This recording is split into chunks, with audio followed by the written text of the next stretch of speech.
Assalamualaikum teman-teman otomotif, Dcarz, ke renovasi mobil, ke tempat kau berada. Ya, kali ini Dcarz punya project nih yang ke-4720.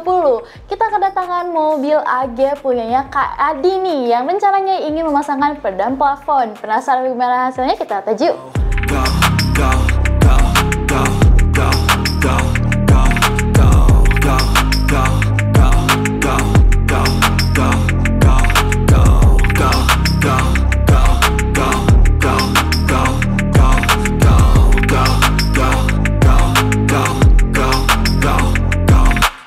You got a mind, but even that could change. You could flip the gray matter like some batter in your brain.